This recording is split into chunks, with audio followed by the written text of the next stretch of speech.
बिना प्रयासों के कोई खड़ा नहीं होता और बिना लड़े कोई बड़ा नहीं होता। तो लड़ना पड़ेगा अगर आपको बड़ा होना है, आगे बढ़ना है।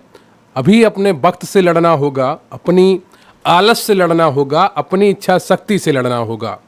जिस दिन आप ये पूरी तरीके से सफल हो जाएंगे लड़ने में, तो निश्चित रूप से आप सफलता की दहलीज पर होंगे। मुख्य सेविका भर्ती 2022 की परीक्षा तिथि बहुत ही नज़दीक है। 24 सितंबर को आपका एग्ज़ाम होना है। तो उस एग्ज़ाम की अंतिम तैयारी में आज मैं आपके लिए लेकर आया हूं फाइनल मॉक टेस्ट नंबर 2। और ये बहुत ही महत्वपूर्ण मॉक टेस्ट है, इसको अच्छे से करिएगा। यहां पर आपको मुख्यमंत्री जी की ये फोटो दिख रही होगी। ये आपको इसलिए दिख रही है ताकि आप इतना पढ़ें कि मुख्यमंत्री के हाथों से आपको अपना ज्वाइनिंग लेटर प्राप्त हो। यह आपके आयोग के अध्यक्ष की तस्वीर है। आयोग के अध्यक्ष जो आपकी परीक्षा की पूरी देखरेख कर रहे हैं। तो 100% तैयारी के लिए इस मॉक टेस्ट को अंत तक करिएगा। यहां पर आपको 100 MCQ मिलेंगे, पूरी स्ट्रेटजी बताई जाएगी और पीडीएफ भी आपको प्रोवाइड कराई जाएगी। पीडीएफ कैसे मिलेगी उसके बारे में भी आपको जानकारी दी जाएगी। तो कृपया वीडियो को लाइक कर लीजिएगा, चैनल पर नया है तो चैनल को सब्सक्राइब कर लीजिएगा। और चलिए शुरू करते हैं आज का ये वीडियो, क्योंकि प्रश्न यहीं से आएगा। पढ़ेंगे आप मेरे साथ तो आपको यकीन आएगा। तो चलिए शुरू करते हैं।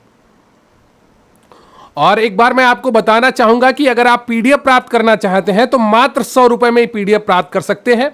और व्हाट्सएप नंबर 9453366279 पर मैसेज करके आप ये सभी पीडीएफ प्राप्त कर सकते हैं जितनी भी हैं। तो 24 सितंबर से पहले जितनी जल्दी आपको पीडीएफ चाहिए तो ले लीजिए, जिससे आपकी पढ़ाई में कोई तकलीफ या दिक्कत महसूस ना हो।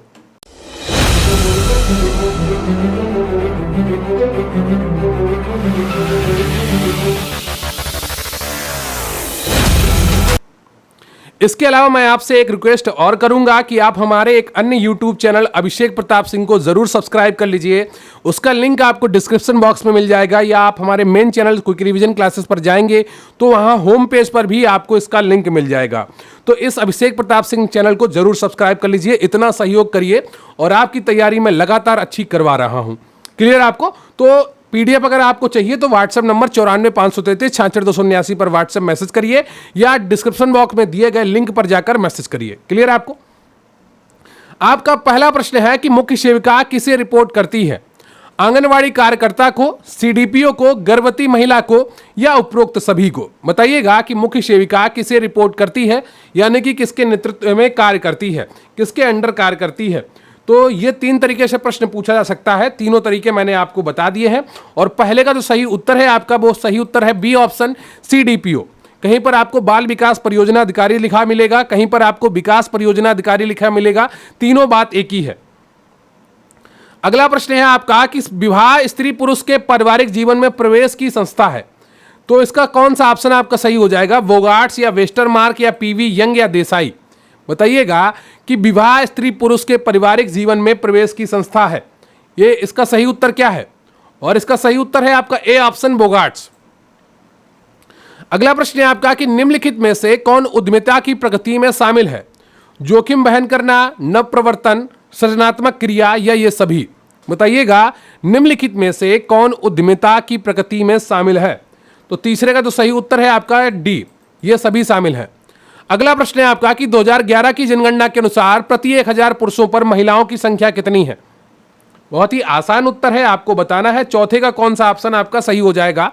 2011 की जनगणना मैं आपको एक बार पढ़ा चुका हूं और उसको अच्छे से तैयार कर लीजिएगा।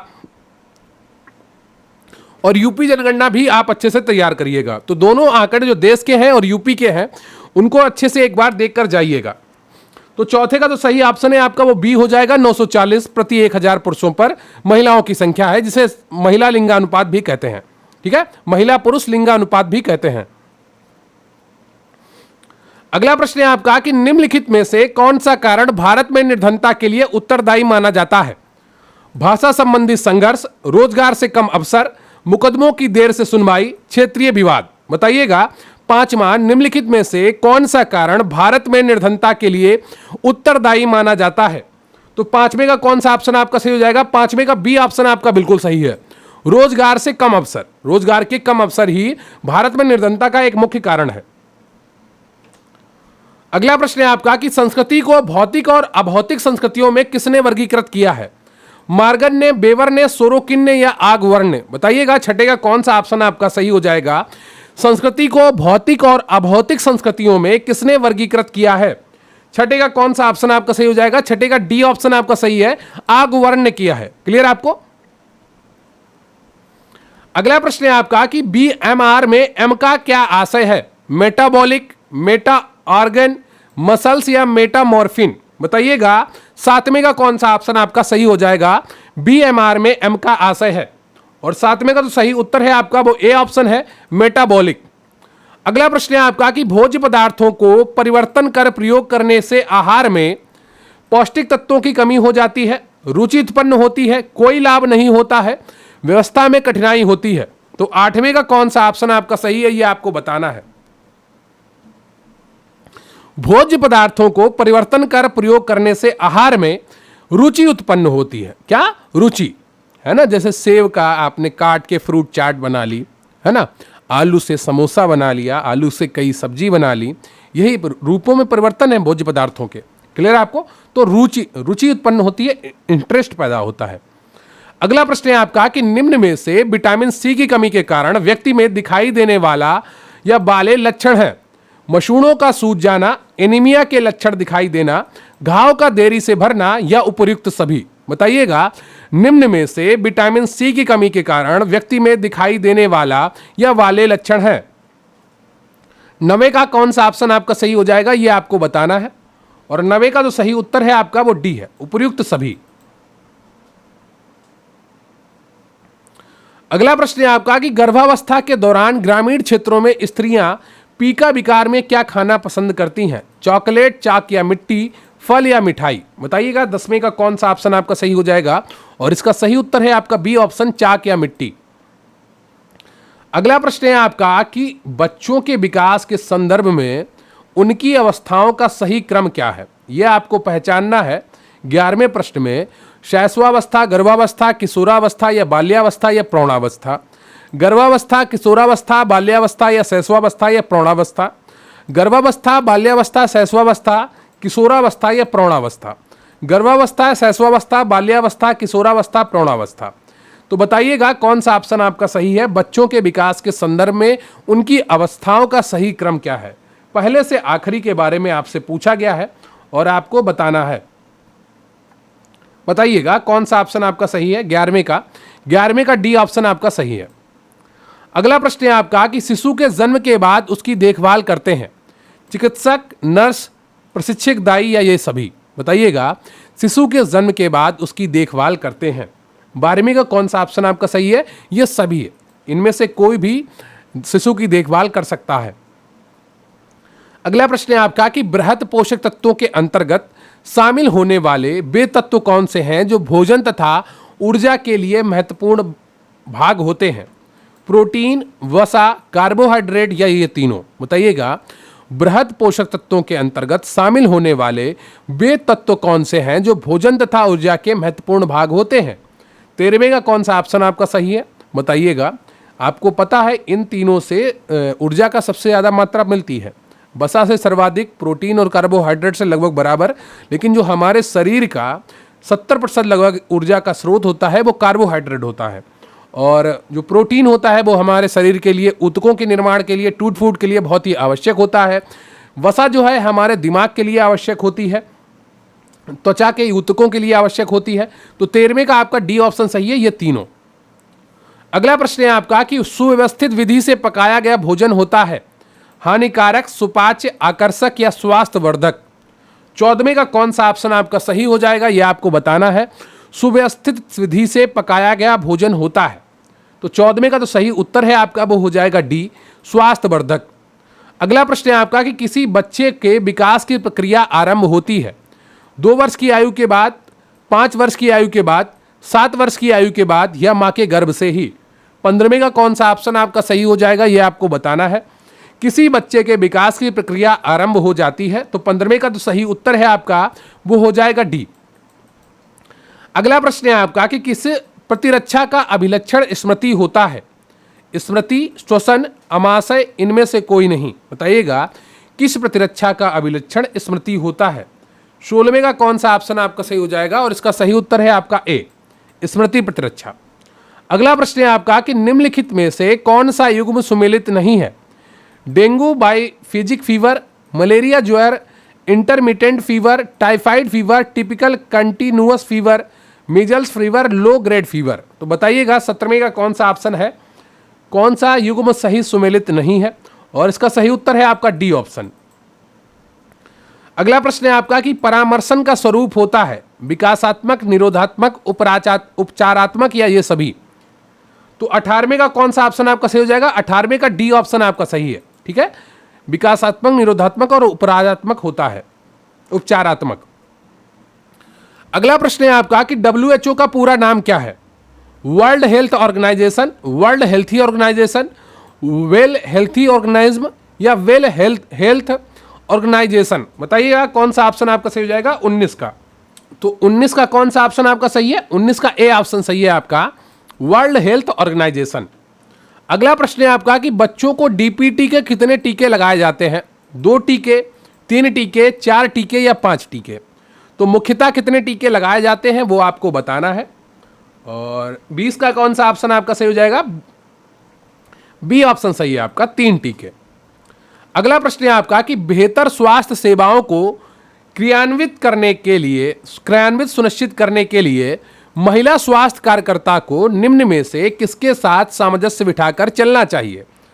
आंगनवाड़ी कार्यकर्ता, आशा सहयोगिनी, गांव में मौजूद समाज सेवी या ये सभी?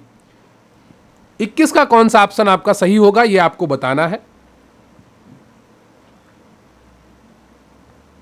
बेहतर स्वास्थ्य सेवाओं को क्रियान्वित सुनिश्चित करने के लिए महिला स्वास्थ्य कार्यकर्ता को निम्न में से किसके साथ सामंजस्य बिठाकर चलना चाहिए? तो 21 का जो सही उत्तर है आपका वो हो जाएगा डी, इन सभी के साथ। अगला प्रश्न है आपका कन्या का हर करके उससे विवाह कहलाता है। यहां पर कन्या होगा, इसको ठीक कर लीजिएगा। गंधर्व विवाह, पैशाच विवाह, असुर विवाह या राक्षस विवाह? बताइएगा कन्या का हरण करके उससे विवाह कहलाता है, क्या विवाह कहलाता है? 22 का कौन सा ऑप्शन आपका सही है? तो 22 का आपका सही है डी ऑप्शन, राक्षस विवाह। अगला प्रश्न है आपका कि भारत की अधिकांश महिला उद्यमी निम्नलिखित में से किस वर्ग की सदस्य है? निम्न, मध्यम, उच्च, इनमें से कोई नहीं? बताइएगा भारत की अधिकांश महिला उद्यमी निम्नांकित में से किस वर्ग की सदस्य हैं? 23 का सही उत्तर क्या है? मध्यम वर्ग की, बी ऑप्शन आपका सही है। तो आप नीता अंबानी की बात मत करने लगे ना, अधिकांश महिलाओं की बात कही गई है। नीता अंबानी एक अमीर उच्च वर्ग की हैं। अगला प्रश्न है आपका कि विश्व का सर्वाधिक जनसंख्या वाला देश है भारत, फ्रांस, चीन या रूस? तो 24 का कौन सा ऑप्शन आपका सही है? तो देखिए यह प्रश्न आपका 2 तरीके से पूछा जा सकता है। एक तो 2011 की जनगणना के आधार पर या एक संयुक्त राष्ट्र के डेटा के आधार पर यह पूछेगा कि 2023 में वर्तमान समय में विश्व का सर्वाधिक जनसंख्या वाला देश कौन सा है, तब आप भारत टिक करेंगे। अगर आपसे केवल पूछा जाए कि विश्व का सर्वाधिक जनसंख्या वाला देश कौन सा है या 2011 की जनगणना के आधार पर विश्व का सर्वाधिक जनसंख्या वाला देश कौन सा है, तो फिर आपको चीन टिक करना है। तो यहां पर विश्व का सर्वाधिक जनसंख्या वाला देश पूछा गया है। हमारे जो भारत सरकार के जनगणना आंकड़े हैं उसके अनुसार चीन नंबर 1 पर है। अगला प्रश्न है आपका कि निम्नलिखित में से कौन सा कृषि बेरोजगारी का प्रकार है? प्रच्छन्न बेरोजगारी, मौसमी बेरोजगारी, सामान्य बेरोजगारी या ये सभी? बताइएगा 25 का कौन सा ऑप्शन आपका सही है? निम्नलिखित में से कौन सा कृषि बेरोजगारी का प्रकार है? और सही उत्तर है आपका डी, ये सभी। गरीबी से जुड़ा हुआ टॉपिक का प्रश्न है। अगला प्रश्न है आपका कि ब्रह्म समाज के संस्थापक कौन थे? राजा राम मोहन राय, स्वामी दयानंद सरस्वती, ईश्वर चंद्र विद्यासागर या केशव चंद्र सेन? 26 का कौन सा ऑप्शन आपका सही हो जाएगा? और इसका सही उत्तर है आपका ए ऑप्शन, राजा राम मोहन राय। आपको बताना है कि आर्य समाज की स्थापना किसने की थी, कमेंट बॉक्स में बताइएगा। यह आज का आपका प्रश्न है। अगला प्रश्न है आपका कि बीएमआर को प्रभावित करते हैं, तो बीएमआर को प्रभावित करने वाले कारक कौन से हैं? ये इस तरीके से भी आपसे प्रश्न पूछा जा सकता है। आयु, शरीर का आकार, विकास या ये सभी? बताइएगा बीएमआर को प्रभावित करने वाले कारक कौन से हैं? तो 27 का आपका डी ऑप्शन बिल्कुल सही है, ये सभी। अगला प्रश्न है आपका कि कुपोषण से बचने का उपाय है संतुलित आहार, पर्याप्त आहार, मांसाहारी आहार या शाकाहारी आहार। तो 28 का कौन सा ऑप्शन आपका सही हो जाएगा ये आपको बताना है और इसका सही उत्तर है आपका ए ऑप्शन संतुलित आहार। अगला प्रश्न है आपका कि निम्न में से कार्बोहाइड्रेट्स के बारे में उपयुक्त वाक्य क्या है। ये खाद्य पदार्थ विभिन्न गतिविधियों के संपादन हेतु ऊर्जा प्रदान करते हैं, ये टूटे फूटे युतकों की मरम्मत का कार्य करते हैं, यह मुख्य रूप से सुरक्षात्मक कार्य करते हैं या उपयुक्त में से कोई नहीं। बताइएगा 29 का कौन सा ऑप्शन आपका सही है और इसका सही उत्तर है आपका ए। ये खाद्य पदार्थ विभिन्न गतिविधियों के संपादन हेतु ऊर्जा प्रदान करते हैं। अगला प्रश्न है आपका कि गर्भावस्था के दौरान होने वाले शारीरिक परिवर्तन के अंतर्गत हृदय के आकार में कितने प्रतिशत की वृद्धि होती है। 5%, 10%, 20% या 25%। बताइएगा 30 का कौन सा ऑप्शन आपका सही है और इसका सही उत्तर है आपका बी ऑप्शन। वैसे मुझे नहीं लगता कि इस तरीके के प्रश्न आपसे पूछे जाएंगे। सामान्य गर्भावस्था से जुड़ी हुई जानकारी आपसे पूछी जाएंगी। गर्भावस्था के प्रकार क्या है, गर्भपात के प्रकार क्या है, और आपसे पूछा जाए गर्भावस्था में कौन कौन सी समस्याएं उत्पन्न हो सकती हैं। तो ये सारी जानकारी आपको होनी चाहिए। गर्भावस्था में पोषण क्या होना चाहिए, गर्भावस्था के दौरान टीके कौन कौन से लगते हैं, ये जो सामान्य जानकारी है आपको इसकी जानकारी होनी चाहिए। उसी पे आधारित आपसे ज़्यादा प्रश्न पूछे जाएंगे।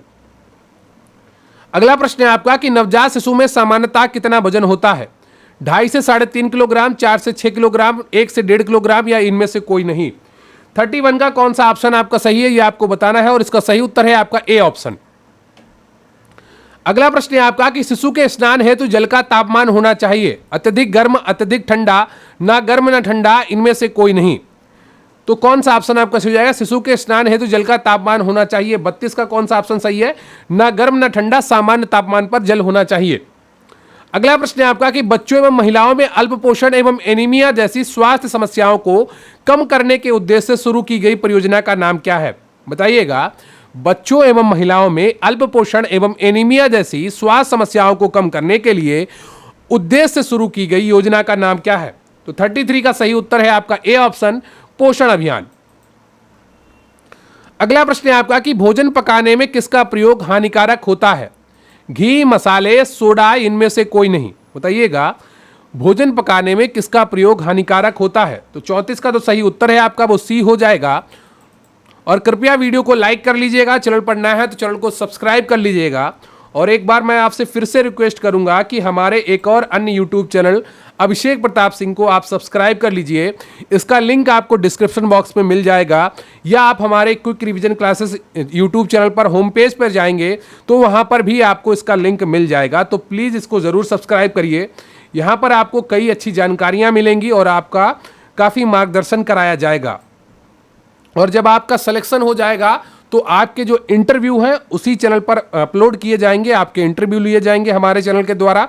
तो जरूर सब्सक्राइब करिए उस चैनल को। अगला प्रश्न है आपका कि निम्न में से कौन सा सिद्धांत बाल विकास में वातावरण संबंधी कारकों को ही महत्व देता है। विकास क्रम की एकरूपता का सिद्धांत, सामाजिक अधिगम का सिद्धांत, निरंतरता का सिद्धांत या परस्पर संबंध का सिद्धांत। बताइएगा निम्न में से कौन सा सिद्धांत बाल विकास में वातावरण संबंधी कारकों को ही महत्व देता है। तो 35 का कौन सा ऑप्शन आपका सही हो जाएगा। 35 का आपका बी ऑप्शन सही है, सामाजिक अधिगम का सिद्धांत।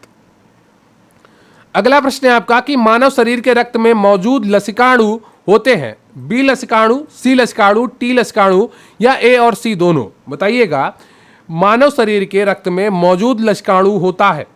36 का कौन सा ऑप्शन आपका सही है, बीटा लसिकाणु और टी लसिकाणु। ठीक है, तो बी और टी, डी ऑप्शन आपका सही है, ए और सी दोनों। अगला प्रश्न है आपका कि विश्व निमोनिया दिवस कब मनाया जाता है। 28 फरवरी को, 7 अप्रैल को, 15 मई को या 12 नवंबर को। 37 का कौन सा ऑप्शन आपका सही हो जाएगा ये आपको बताना है और सही उत्तर है आपका डी, 12 नवंबर को। अगला प्रश्न है आपका कि परामर्श के लक्ष्यों में शामिल है अंतर्दृष्टि का विकास, आत्मबोध का विकास, निर्णय रचना या ये सभी। तो 38 का कौन सा ऑप्शन आपका सही हो जाएगा। बहुत ही आसान प्रश्न है, अगर आपने थोड़ा बहुत भी परामर्श को समझा है, परामर्श के प्रश्नों को देखा है तो निश्चित रूप से आप इसको कर पा रहे होंगे।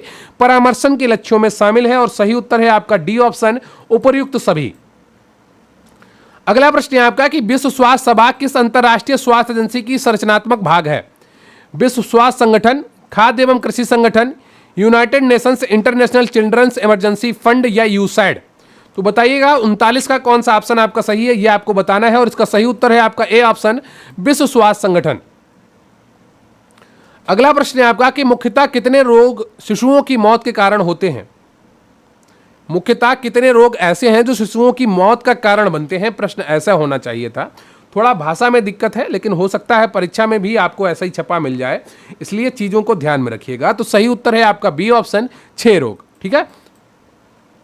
अगला प्रश्न है आपका कि आंगनवाड़ी कार्यकर्ता की भूमिका के संदर्भ में असत्य कथन को चुनिए। तो आंगनवाड़ी कार्यकर्ता की भूमिका के बारे में असत्य कथन कौन सा है वो आपको चुनना है। आंगनवाड़ी कार्यकर्ता सामान्यतः उस गांव की होती है, वह आंगनवाड़ी की प्रमुख कार्यकर्ता है। आंगनवाड़ी कार्यकर्ता किसी कार्य को निष्पादित नहीं करती है। 6 वर्ष से कम आयु के बच्चों के लिए मातृ एवं बाल सुरक्षा कारणों का रखरखाव करती है। तो बताइएगा कौन सा ऑप्शन आपका सही है, मतलब कौन सा असत्य है, सही उत्तर आपको चुनना है। तो 41 का कौन सा ऑप्शन आपका असत्य है, तो इसका सही उत्तर है आपका सी ऑप्शन। ठीक है, यह असत्य कथन है। अगला प्रश्न है आपका कि निम्नलिखित में से हिंदू विवाह का सही उद्देश्य क्या है। संतानोत्पत्ति, अधिक दहेज प्राप्त करना, बच्चों को कानूनी रूप देना, व्यक्तित्व का संतुलित विकास करना। तो हिंदू विवाह के 3 उद्देश्य होते हैं। पहला होता है धर्म, दूसरा होता है संतानोत्पत्ति और तीसरा होता है रति क्रिया। तो 42 का कौन सा ऑप्शन आपका सही है, 42 का आपका ए ऑप्शन सही है, संतानोत्पत्ति। ठीक है, जिसको संतानोत्पत्ति कहते हैं उसको प्रजा भी कहते हैं। ठीक है, तो इसको ध्यान में रखिएगा, ये इंपॉर्टेंट चीज है। और विवाह का वो बहुत अच्छे से पढ़ लीजिए, यहां से आपको 4 से 5 प्रश्न देखने को मिल सकते हैं। विवाह बहुत ही महत्वपूर्ण टॉपिक है। अगला प्रश्न है आपका कि दहेज विरोधी अधिनियम पारित किया गया था 1950 में, 1951 में, 1961 में या 1971 में। बताइएगा कौन सा ऑप्शन आपका सही है। दहेज विरोधी अधिनियम कब पारित किया गया था। तो 43 का जो सही उत्तर है आपका वो सी ऑप्शन है। बहुत ही आसानी से आपने इसका उत्तर कर लिया होगा। और अगला प्रश्न है आपका कि 2011 की जनगणना के अनुसार भारत में साक्षरता का प्रतिशत क्या है। 54, 56, 60 या 74.04। बताइएगा 44 का कौन सा ऑप्शन आपका सही है। और कृपया वीडियो को लाइक जरूर कर लीजिएगा, आप लोग लाइक नहीं करते हैं, है ना। तो 44 का कौन सा ऑप्शन आपका सही हो जाएगा, ये आपको बताना है। 44 का डी ऑप्शन आपका सही है, 74.04%। अगला प्रश्न है आपका कि दहेज प्रथा पर नियंत्रण कैसे संभव है। सामाजिक चेतना द्वारा, धर्म गुरुओं के व्याख्यान द्वारा, महिलाओं के आंदोलन द्वारा या राजनीतिक दबाव द्वारा। बताइएगा दहेज प्रथा पर नियंत्रण कैसे संभव है। 45 का कौन सा ऑप्शन आपका सही हो जाएगा और इसका सही उत्तर है आपका ए ऑप्शन, सामाजिक चेतना द्वारा। अगला प्रश्न है आपका कि सामाजिक नियंत्रण का अनौपचारिक साधन कौन सा है। प्रथा, कानून, राज्य या शिक्षा। बताइएगा सामाजिक नियंत्रण का अनौपचारिक साधन कौन सा है। 46 का कौन सा ऑप्शन आपका सही हो जाएगा। इसका सही उत्तर है आपका ए ऑप्शन, प्रथा। अगला प्रश्न है आपका कि अंतःस्रावी ग्रंथि का इनमें से कौन सा युग्म मस्तिष्क में स्थित है। हाइपोथैलेमस और थाइमस, पिट्यूटरी और पैराथायराइड, थायराइड और पिनियल, हाइपोथैलेमस और पिनियल। बताइएगा 47 का कौन सा ऑप्शन आपका सही हो जाएगा। अंतःस्रावी ग्रंथि का इनमें से कौन सा युग्म मस्तिष्क में स्थित है। तो 3 ग्रंथियां होती हैं जो मनुष्य के मस्तिष्क में स्थित होती हैं। एक हाइपोथैलेमस होती है, दूसरी पिनियल होती है और तीसरी होती है पिट्यूटरी। तो 3 ग्रंथियां हैं लेकिन 2 ही यहां पर आपका ऑप्शन मैच हो रहा है, तो डी ऑप्शन आपका सही हो जाता है। ठीक है, 47 का डी ऑप्शन आपका सही है। अगला प्रश्न है आपका कि शरीर में कार्बोहाइड्रेट्स का प्रमुख कार्य क्या है। विटामिन का निर्माण, जीव द्रव्य का संगठन, ऊर्जा का उत्पादन या इनमें से कोई नहीं। 48 का कौन सा ऑप्शन आपका सही हो जाएगा, ये आपको बताना है और सही उत्तर है आपका सी ऑप्शन, ऊर्जा का उत्पादन। अगला प्रश्न है आपका कि निम्न में से कौन सा पदार्थ को बृहद पोषक पदार्थ माना जाता है। कार्बोहाइड्रेट्स को, वसा को, ए बी दोनों को या विटामिन को। 49 का कौन सा ऑप्शन आपका सही है। निम्न में से कौन सा पदार्थ को बृहद पोषक पदार्थ माना गया है। सी ऑप्शन आपका सही है, कार्बोहाइड्रेट्स और वसा।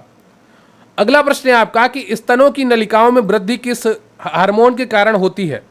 प्रोजेस्टेरॉन, एस्ट्रोजन, ए बी दोनों या थायरॉक्सिन? बताइएगा 50 का कौन सा ऑप्शन आपका सही है। और इसका सही उत्तर है आपका सी ऑप्शन, ए और बी दोनों। अगला प्रश्न है आपका कि इनमें से कौन से बच्चे के सामाजिक विकास को प्रभावित करने वाला कारण है? बुद्धि, शारीरिक ढांचा, परिवार या ये सभी? इनमें से कौन सा बच्चे के सामाजिक विकास को प्रभावित करने वाला कारण है? 51 का कौन सा ऑप्शन आपका सही हो जाएगा? डी ऑप्शन सही है, ये सभी। अगला प्रश्न है आपका कि नवजात शिशु की देखभाल के तत्वों में शामिल है शरीर का तापमान सामान्य बनाए रखना, नॉर्मल सेलाइन द्वारा आंखों की सफाई करना, विटामिन के का इंजेक्शन लगाना या उपयुक्त सभी? बताइएगा 52 का कौन सा ऑप्शन आपका सही हो जाएगा। नवजात शिशु की देखभाल के तथ्यों में शामिल है 52 का कौन सा ऑप्शन आपका सही होगा? डी ऑप्शन सही है, उपयुक्त सभी। अगला प्रश्न है आपका कि 6 माह के शिशु के लिए स्तनपान के अलावा पूरक आहार के रूप में शामिल किया जा सकता है नरम दलिया एवं मछली हुई सब्जियां, परिवार में बने हुए भोजन का ठोस भाग, फुल्का एवं दाल, पराठा व पूरी सब्जी? तो बताइएगा 53 का कौन सा ऑप्शन आपका सही हो जाएगा। बहुत ही आसान प्रश्न है आज के इस मॉक टेस्ट में, तो इसकी कट ऑफ थोड़ी हाई रहेगी। जब आसान प्रश्न पत्र आएगा तो उसकी कट ऑफ हाई रहेगी, जब थोड़ा मध्यम किस्म का प्रश्न पत्र आएगा तो उसकी कट ऑफ थोड़ी कम रहेगी, और जब ज़्यादा कठिन प्रश्न पत्र आ जाएगा आपका तो उसकी कट ऑफ बहुत ही ज़्यादा कम हो जाएगी। तो आसान प्रश्न जो पत्र होगा उसकी कट ऑफ 75 प्लस रहेगी, 80 के आसपास जनरल कैटेगरी के लिए, और जो थोड़ा मध्यम आकार का होगा वो 70 के आसपास उसकी कट ऑफ रहेगी जनरल कैटेगरी के लिए, और जब बहुत ही कठिन आ जाएगा तो 60 से 65 के आसपास कट ऑफ रहेगी जनरल कैटेगरी के लिए। तो ये सारी चीजें आपको ध्यान में रखनी होगी। 53 का आपका कौन सा ऑप्शन सही हो जाएगा? ए ऑप्शन सही है, नरम दलिया एवं मछली हुई सब्जियां। अगला प्रश्न है आपका कि प्रेशर कुकर में खाना पकाया जाता है भूनकर, उबालकर, भाप द्वारा या तलकर? सही उत्तर है आपका 54 का सी ऑप्शन, भाप के द्वारा। अगला प्रश्न है आपका कि वंशानुक्रम व्यक्ति की जन्मजात विशेषताओं का पूर्ण योग है निम्न में से किसका कथन है? बीएन झा का, एच.ए. पेटरसन का, जीन पियाजे का या जेम्स ड्रेवर का? 55 का कौन सा ऑप्शन आपका सही है? ए ऑप्शन सही है, बीएन झा। अगला प्रश्न है आपका कि एलर्जी अनुक्रिया के उदाहरण है छींकना, पनीली आंखें, बहती नाक या ये सभी? तो 56 का कौन सा ऑप्शन आपका सही हो जाएगा? डी ऑप्शन, ये सभी।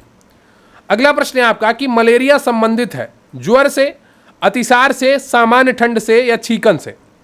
तो 57 का कौन सा ऑप्शन आपका सही हो जाएगा? ए ऑप्शन, ज्वर से।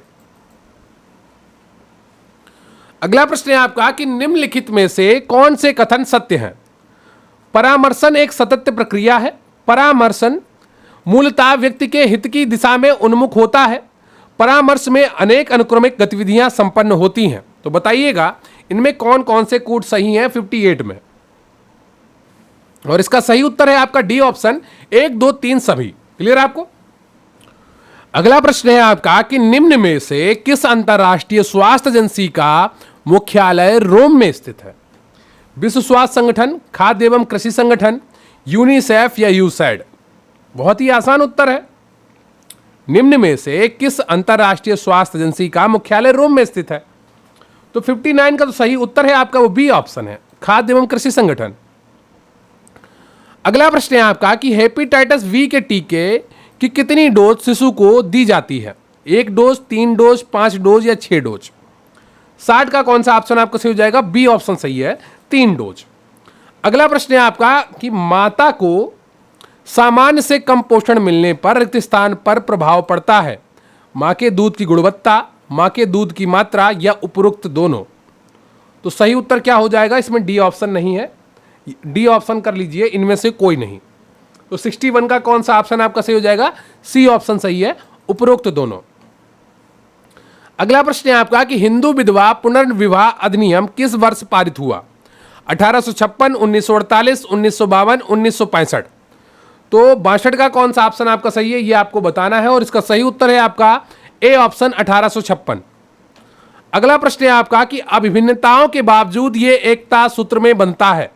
जातीय एकता, भारत का संविधान, भाषाई एकता या धार्मिक एकता? अब विभिन्नताओं के बावजूद ये एकता सूत्र में बांधता है, कौन बांधता है ये आपको बताना है 63 का, और इसका सही उत्तर है आपका बी ऑप्शन, भारत का संविधान।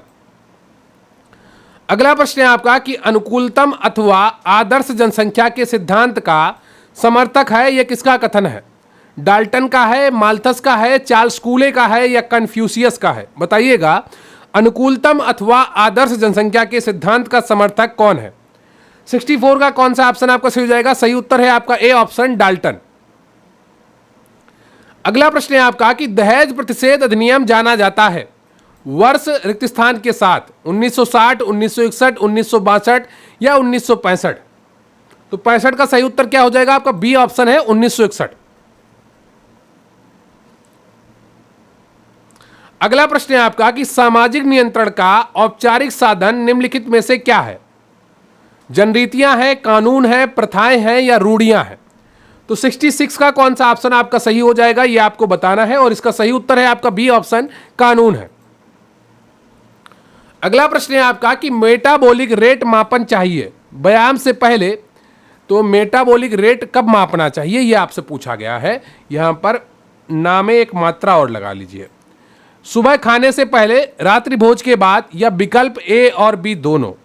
तो मेटाबॉलिक रेट मापना चाहिए, कब मापनी चाहिए? तो 67 का सही उत्तर है आपका ए और बी दोनों, डी ऑप्शन आपका सही है। अगला प्रश्न है आपका कि मध्यम क्रियाशील व्यक्ति है मजदूर, गृहिणी, चिकित्सक या किसान? मध्यम क्रियाशील व्यक्ति कौन सा है? 68 का सही उत्तर है आपका बी ऑप्शन, गृहिणी। वो गृहिणी जो घर में कार्य करती है, वो गृहिणी नहीं जो घर में रील खिसकाती है ना? तो ये चीज आप ध्यान में रखिएगा। अगला प्रश्न है आपका कि निम्न खाद्य पदार्थों में से विटामिन सी का सबसे अच्छा स्रोत है? सोयाबीन की दाल, आंवला, फिश लीवर ऑयल या इनमें से कोई नहीं? तो 69 का कौन सा ऑप्शन आपका सही हो जाएगा? आप सभी को पता है जितने भी खट्टे फल हैं उन सभी में विटामिन सी काफ़ी अच्छी मात्रा में पाया जाता है। तो 69 का तो सही उत्तर है आपका, वो हो जाएगा बी, आंवला। ठीक है। अगला प्रश्न है आपका कि निम्नलिखित में से कौन सा गर्भावस्था के दौरान प्रथम त्रैमासिक में होने वाला लघु विकार है? पाचन क्रिया का धीमा होना, भूख का कम हो लगना, जी मितली और उबकाई आना या उपरोक्त सभी? तो 70 का कौन सा ऑप्शन आपका सही हो जाएगा? डी ऑप्शन सही है, उपरोक्त सभी। अगला प्रश्न है आपका कि सामान्यतः 2 वर्ष की आयु में बालक बोलना शुरू कर देता है, बालक तेज दौड़ने लगता है, बालक के 16 दांत निकल आते हैं, ए और सी दोनों? बताइएगा कौन सा ऑप्शन आपका सही हो जाएगा। तो 71 का जो सही उत्तर है आपका वो है ए, बालक बोलना शुरू कर देता है। अगला प्रश्न है आपका कि बच्चे को पाचन संबंधी छोटी बीमारी है, दस्त, घेंगा, खसरा या बुखार? तो 72 का जो सही उत्तर है आपका वो ए है। अगला प्रश्न है आपका कि सामान्य महिला की तुलना में गर्भावस्था के दौरान महिला की पोषणीय आवश्यकताएं हैं, बढ़ जाती हैं या घट जाती हैं, ना बढ़ती हैं और ना ही घटती हैं, कुछ भी नहीं कहा जा सकता है? तो 73 का जो सही उत्तर है आपका वो ए है, बढ़ जाती हैं। अगला प्रश्न है आपका कि पकाने पर खाद्य पदार्थ के स्टार्च के कण पानी को अवशोषित कर लेने के कारण फूल जाते हैं, यह प्रक्रिया क्या कहलाती है? पाश्चात्य शैली, श्लेषीकरण, बूफे शैली या बाष्पीकरण? तो 74 का कौन सा ऑप्शन आपका सही हो जाएगा? बी ऑप्शन सही है, श्लेषीकरण। अगला प्रश्न है आपका कि बच्चों की वृद्धि एवं उनके विकास पर प्रतिकूल प्रभाव पड़ता है अस्थिभंगी के कारण, बार बार संक्रमण होने के कारण, रेडिएशन के दुष्प्रभाव के कारण, व्यायाम न करने के कारण? तो 75 का कौन सा ऑप्शन आपका सही हो जाएगा? बी ऑप्शन सही है, बार बार संक्रमण होने के कारण। अगला प्रश्न है आपका कि राष्ट्रीय प्रतिरक्षण अनुसूची के अनुसार बच्चों में बीसीजी एवं ओपीवी का टीका लगाया जाता है जन्म के समय, 6 हफ्ते बाद, 9 हफ्ते के बाद या इनमें से कोई नहीं? तो 76 का कौन सा ऑप्शन आपका सही हो जाएगा ये आपको बताना है और इसका सही उत्तर है आपका ए ऑप्शन, जन्म के समय। टीकाकरण बहुत ही इंपॉर्टेंट टॉपिक है, 2 चैप्टर आपके इससे जुड़ते हैं, एक प्रतिरक्षण वाला और दूसरा आपका है 20वां चैप्टर सार्वभौमिक टीकाकरण। तो इस टॉपिक को भी काफ़ी अच्छे से पढ़कर जाइएगा। एक राष्ट्रीय जो अनुसूची है उसके बारे में बहुत ही संक्षिप्त वीडियो मैंने आपको दिया है, उसको जरूर देखिए और समझिए। अगला प्रश्न है आपका कि निम्नलिखित में से कौन सा रोग मच्छर वाहित नहीं है? मलेरिया, स्पीकिंग सिकनेस, फाइलेरियासिस या डेंगू ज्वर? तो 77 का कौन सा ऑप्शन आपका सही हो जाएगा? इसका बी ऑप्शन सही है, स्पीकिंग सिकनेस। अगला प्रश्न है आपका कि निम्नलिखित में से कौन विशेषज्ञ परामर्शन के अंतरक्रियात्मक पक्ष पर बल देते हैं, पैरेज या पेपेंस्की एंड पेपेंस्की? तो केवल एक सही है, केवल दो सही है, एक और दो दोनों सही है, ना तो एक सही है और ना ही दो। 78 का कौन सा ऑप्शन आपका सही हो जाएगा? एक और दो दोनों। अगला प्रश्न है आपका कि यूएनएफपीए का पूरा नाम क्या है? United Nations international child emergency Fund, या अंतरराष्ट्रीय विकास के लिए संयुक्त राष्ट्र एजेंसी, या संयुक्त राष्ट्र जनसंख्या गतिविधि कोष, या उपयुक्त सभी? तो बताइएगा यूएनएफपीए का फुल फॉर्म क्या है? यह भी बहुत इंपॉर्टेंट टॉपिक है जो आपका अंतरराष्ट्रीय एजेंसियां हैं। तो 79 का कौन सा ऑप्शन आपका सही हो जाएगा ये आपको बताना है। और इसका सही उत्तर क्या है? इसका सही उत्तर है आपका सी ऑप्शन, संयुक्त राष्ट्र जनसंख्या गतिविधि कोष। अगला प्रश्न है आपका कि डिप्थीरिया के वाहक अधिकांशतः किस आयु वर्ग के होते हैं? 2 से 3 वर्ष, 4 से 5 वर्ष, 5 से 8 वर्ष, या 8 से 12 वर्ष? तो डिप्थीरिया के वाहक अधिकांशतः किस आयु वर्ग के होते हैं यह आपको बताना था, और सही उत्तर है आपका सी ऑप्शन, 5 से 8 वर्ष। अगला प्रश्न है आपका कि निम्नलिखित में से कौन सी सेवा आईसीडीएस के लाभार्थियों को प्रदान नहीं की जाती है? रोजगार, स्वास्थ्य जांच, टीकाकरण, या रेफरल सेवाएं? सही उत्तर है आपका ए ऑप्शन, रोजगार की सेवा आईसीडीएस के तहत नहीं उपलब्ध कराई जाती है। आईसीडीएस के बारे में पूरी जानकारी आपको होनी चाहिए। इसका फुल फॉर्म कब है, क्या है, इसको कब शुरू किया गया? अगला प्रश्न है आपका कि marriage and family in India के लेखक कौन है? I P. Desai, Irawati Karve, K M. Kapadia, P H. Prabhu? Most important book है, याद करके जाइएगा। तो 82 का सही उत्तर है आपका सी ऑप्शन, के.एम. कपाड़िया। और इनकी जो परिभाषाएं हैं उनको भी अच्छे से याद करके जाइएगा। अगला प्रश्न है आपका कि महिला आरक्षण विधेयक संविधान के किस संशोधन से संबंधित है? 108 में, 110 में, 113 में, या 115 में? 83 का जो सही उत्तर है आपका वो ए है, 108वें में। ये 108वां संविधान संशोधन 2013 में आया था, शायद कि 9 में आया था, लेकिन ये पास नहीं हुआ है ना? 2009 में आया था शायद, लेकिन ये अभी तक पास नहीं हुआ है। ये सिर्फ एक बार पेश हुआ था, फिर नई सरकार बनकर आ गई थी, तो ये पास नहीं हुआ है, कानून नहीं बना है।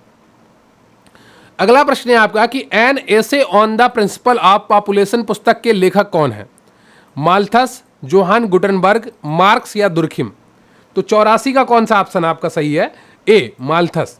अगर आपने 84 कर लिया, अगर आपने 82 कर लिया, तो फिर आपकी तैयारी सही है। अगर आपने 84 और 82 नहीं कर पाया है तो आप अभी बहुत कमजोर हैं तैयारी करने के लिए, मेहनत करिए। अगला प्रश्न है आपका कि मुस्लिम समाज में पति द्वारा पत्नी को दिया जाने वाला धन कहलाता है बधी मूल्य, निकाह शुल्क, दहेज, या मेहर? बताइएगा। मुस्लिम समाज में पति द्वारा पत्नी को दिया जाने वाला धन कहलाता है। 85 का सही उत्तर है आपका डी, मेहर कहलाता है। अगला प्रश्न है आपका कि सामाजिक परिवर्तन के जैविक कारकों का पक्ष लिया है मैकाइवर ने या पेज ने? तो 86 का कौन सा ऑप्शन आपका सही हो जाएगा? 86 का आपका सी ऑप्शन सही है, एक व दो दोनों। अगला प्रश्न है आपका कि आमतौर पर किसका TDEE अधिक होता है? पुरुषों का, महिलाओं का, दोनों का समान होता है? सभी विकल्प गलत हैं। बताइएगा आमतौर पर किसका TDEE अधिक होता है? तो 87 का कौन सा ऑप्शन आपका सही है? पुरुषों का। और TDEE का फुल फॉर्म होता है टोटल डेली एनर्जी एक्सपेंडिचर, यानी कि प्रतिदिन, हर दिन जो प्रतिदिन कितना खर्च करता है एक दिन में ऊर्जा, ठीक है? तो TDEE अधिक होता है, यानी कि टोटल डेली एनर्जी एक्सपेंडिचर। इस तरीके के शब्द भी आपकी परीक्षा में पूछे जा सकते हैं जो आपने पहले ना पढ़े हो, बिल्कुल शॉर्ट में पूछ लेंगे तो आपको तकलीफ होगी, इसलिए सभी तरीके की जानकारी अपने पास रखिए। अगला प्रश्न है आपका कि पूरे दिन के भोजन को कितने भागों में बांटना चाहिए? 2, 3, 4 या 5? 88 का कौन सा ऑप्शन आपका सही हो जाएगा ये आपको बताना है। और इसका सही उत्तर है आपका बी ऑप्शन, 3 बार, सुबह, दोपहर, शाम। अगला प्रश्न है आपका कि निम्न में से किस पोषक तत्व या पोषक पदार्थ को लघु पोषक पदार्थ माना जाता है? सही उत्तर आपका क्या होगा? कार्बोहाइड्रेट, वसा, ए बी दोनों, या विटामिन? तो 89 का सही उत्तर है आपका डी ऑप्शन विटामिन। अगला प्रश्न है आपका कि ज्वर की किस अवस्था में शरीर तापक्रम 103 फ़ारेनहाइट से 105 फ़ारेनहाइट तक पहुंच जाता है? तो 90 का सही उत्तर क्या होगा ये आपको बताना है, और इसका सही उत्तर है आपका सी, उच्च ज्वर।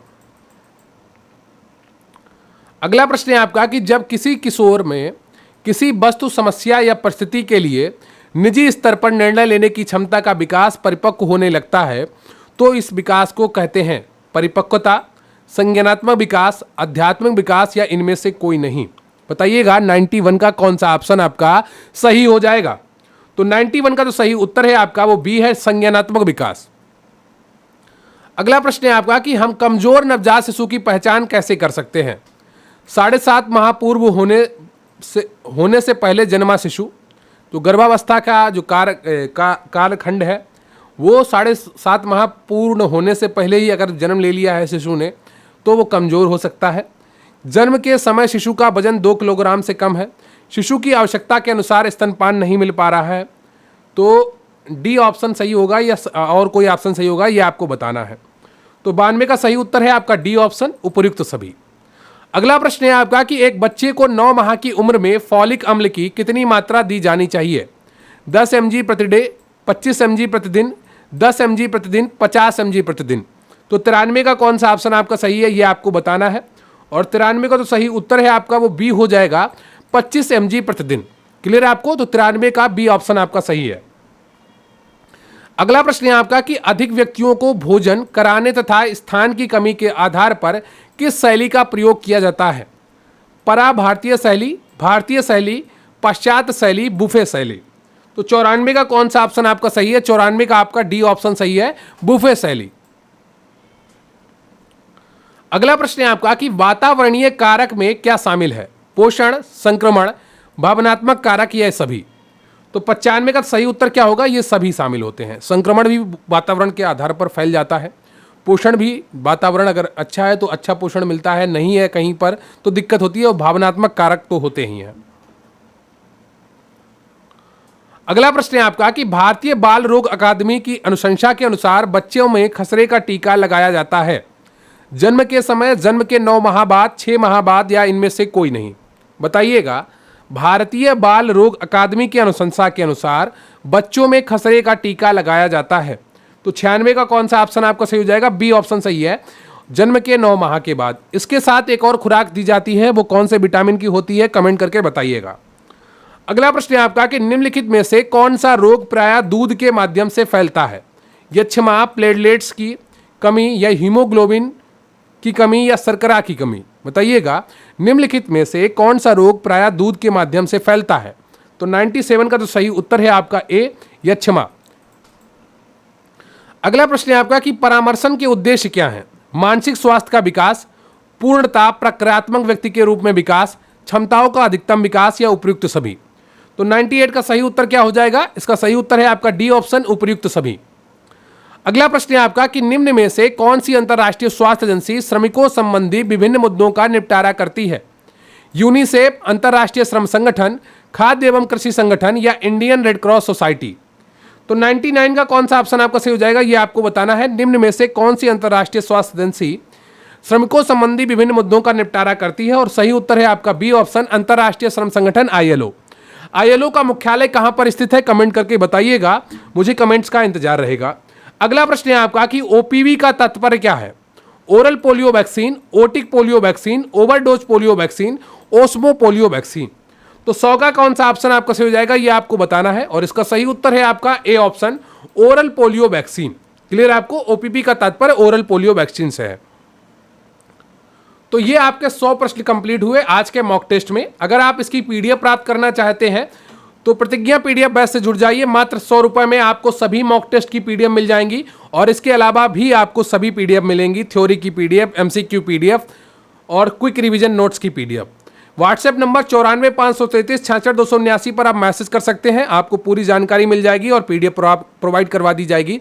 इसके अलावा डिस्क्रिप्शन बॉक्स में दिए गए लिंक से भी आप जुड़ सकते हैं। और इसके अलावा आपसे एक और निवेदन है कि आप हमारे एक अन्य चैनल अभिषेक प्रताप सिंह को सब्सक्राइब कर लीजिए।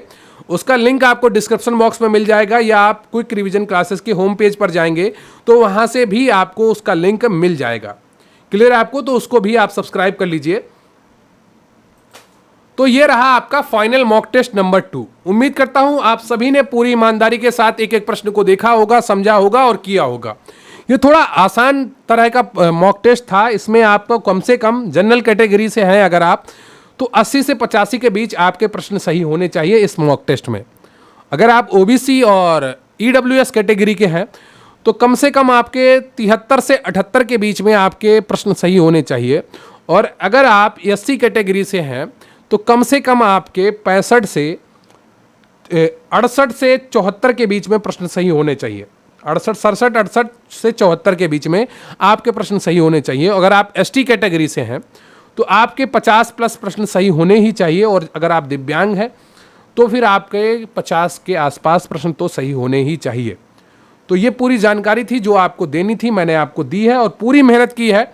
मेरा 2 दिन से स्वास्थ्य नहीं ठीक है, लेकिन आपके लिए ये पूरा घंटा लगातार बोलना, और मैं पूरी एनर्जी के साथ बोलता हूँ। मेरी पेट की नसें खिंच जाती हैं, मैं इतनी एनर्जी के साथ आपके लिए बोलता हूँ ताकि आपको चीज़ें सही से समझ में आए, आप एनर्जेटिक रहें मेरे साथ। अगर मैं ही आलस्य में होकर बोलूँगा आलस्य के साथ तो आप उतना फोकस नहीं बना पाएंगे।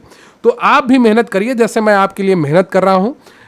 लक्ष्य बहुत ही पास है आपके, और अच्छे से तैयारी करिए। अगर आपको लगता है कि कुछ इंपॉर्टेंट चीज़ें बता दी जाएं आपको, कमेंट करिएगा, मैं एक छोटा सा वीडियो उस पर भी बता दूंगा कि किस तरीके से आपको और पढ़ना है, कैसे आपको और टॉपिक्स को कंप्लीट करना है। आपके पास समय बहुत कम बचा है ये मानकर चलिए, और अच्छी तैयारी करिए, निश्चित रूप से आपको लाभ होगा। कितना समय बचा है अभी मैं आपको बताता हूँ। ये आप हमारी वेबसाइट है और इस पर आप जाएंगे तो जैसे ही आप मुख्य सेविका भर्ती वाला पेज खोलते हैं तो यहाँ पर आप देखिए 6 दिन 11 घंटे और 6 मिनट आपका समय बचा है अभी। इन 6 दिनों में आपको बहुत ही ज़्यादा मेहनत करनी है। अगर आप मेहनत कर ले जाएंगे तो निश्चित रूप से आपको सफलता मिलेगी ये 6 दिन और 11 घंटे में। ठीक है, तो 23 तारीख तक का समय रात 12 बजे तक का है। 24 तारीख के पास आपके पास कोई समय नहीं है, और मैं तो आपसे कहूँगा कि 23 तारीख को रात 8 बजे के बाद आप कुछ भी मत पढ़िएगा, बस फोकस बनाकर अच्छे से रिवीजन कर लीजिएगा 1-2 टॉपिक का, और अच्छे से एग्जाम हॉल में जाइएगा।